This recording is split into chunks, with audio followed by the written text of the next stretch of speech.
Halo semua, perkenalkan nama saya Dery Triango, semester 7, Prodi Manajemen dari Universitas Wijaya Dharma, Fakultas Ekonomi dan Bisnis. Ini adalah video kreatif kami mengenai iklan dan dimensi etisnya dengan mata kuliah Etika Bisnis dan dengan dosen pengampu Pak Heri Ferianto. Semua, perkenalkan nama saya Dila Tafiani, semester 7 dari Prodi Manajemen. Saya berasal dari Universitas Wijaya Dharma dengan Fakultas Ekonomi dan Bisnis. Semua, nama saya Regina dari semester 7 Prodi Manajemen Universitas Wijaya Dharma Pontianak dari Fakultas Ekonomi dan Bisnis. Poin A.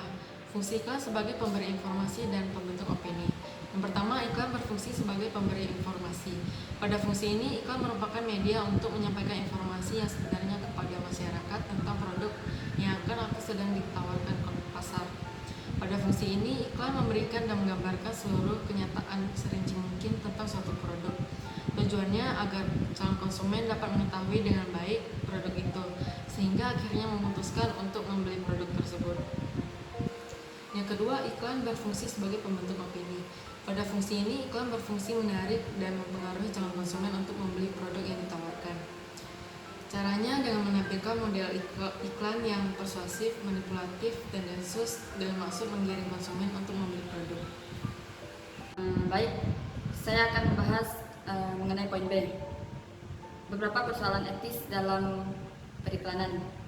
Seperti yang kita tahu bahwa iklan membuat manusia tidak dihargai lagi kebebasannya dalam menentukan pilihan produknya. Nah, dari persoalan di atas, beberapa prinsip yang kiranya perlu diperhatikan dalam iklan sebagai berikut. Yang pertama, iklan tidak boleh menyampaikan informasi yang palsu dengan maksud memberdaya konsumen. Yang kedua, iklan wajib menyampaikan semua informasi tentang produk tertentu, khususnya menyangkut keamanan dan keselamatan manusia. Yang ketiga, iklan tidak boleh mengarah pada pemaksaan khususnya secara kasar dan terang-terangan.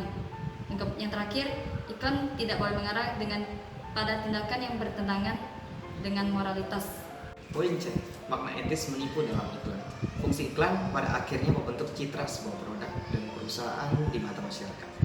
Citra ini terbentuk oleh sesuai antara sebuah produk yang diiklankan dengan informasi yang disampaikan dalam iklan. Prinsip etika bisnis yang paling relevan dalam hal ini adalah sebuah kejujuran. Dengan demikian, iklan yang membuat pernyataan salah atau tidak benar dengan maksud memperdaya konsumen adalah sebuah tipuan. Ketidaksesuaian iklan dengan kenyataan sebenarnya bisa disebut juga sebagai sebuah tipuan untuk masyarakat yang menikmati iklan tersebut. Poin D, kebebasan konsumen. Iklan merupakan sebuah aspek pemasaran yang penting, sebab iklan menentukan hubungan antara produsen dan konsumen. Secara konkret, iklan menentukan pula hubungan penawaran dan permintaan antara produsen dan pembeli, yang pada gilirannya ikut pula menentukan harga barang yang dijual di dalam pasar.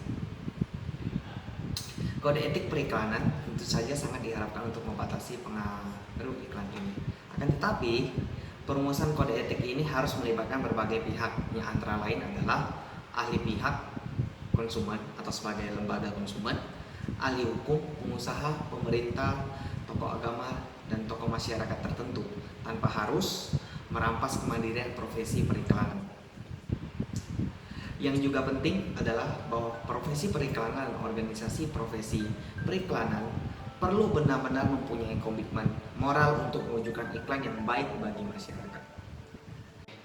Berikut kami memberikan tips bagaimana menghadapi penipuan atau ketidakbenaran dalam suatu iklan.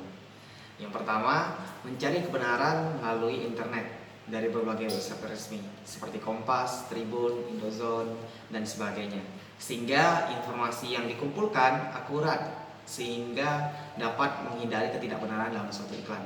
Yang kedua, hindari iklan dari barang atau jasa yang terlalu menarik, seperti harga yang terlalu murah dengan bonus atau diskon besar serta 100% garansi yang pasti diterima. Yang ketiga, harus cermat dalam melihat informasi penjual, seperti lokasi penjual yang berbeda dengan pengiklan atau nomor kontak telepon yang berbeda-beda. Yang keempat, harus cermat juga terhadap hal yang janggal, seperti penjual berusaha untuk meminta DP atau down payment terlebih dahulu, atau memilih tempat COD yang sepi atau jauh dari lokasi pembeli atau penjual. Adanya telepon dari pihak ketiga biasanya mengatasnamakan pihak berwajib seperti polisi untuk meminta sejumlah uang. Saya akan menyampaikan kesimpulan dari apa yang telah kami dapat. Pertama, iklan menjadi suatu teks yang mendorong, membujuk agar masyarakat tertarik pada produk atau barang atau jasa yang ditawarkan oleh produsen.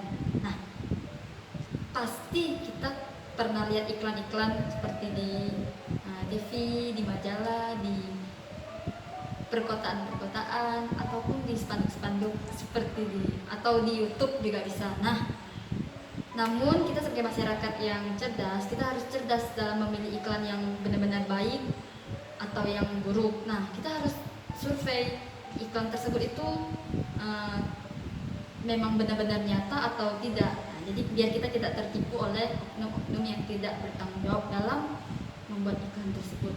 Kami akan menyampaikan benefit selama mengikuti perkuliahan etika bisnis. Yang pertama, kami menjadi lebih mengerti pengertian dari etika bisnis itu apa. Terus kami juga lebih paham bagaimana cara berbisnis secara etis, bagaimana atau menghindari kecurangan-kecurangan yang ada. Terus yang kedua, kami dapat membedakan suatu kinerja bisnis yang lebih baik, lebih menarik, etis dan logis, sehingga kami tidak mudah dibohongi dengan bisnis yang hanya memanfaatkan situasi untuk mendapatkan keuntungan semata. Yang ketiga, kami lebih bisa menilai apakah yang kami langgar itu, yang kami lihat itu melanggar etika bisnis. Dan yang terakhir, kami juga menjadi lebih tahu bagaimana untuk bersikap kepada sesama kami, seperti orang tua ataupun dosen dan teman-teman kami. Sekian, terima kasih.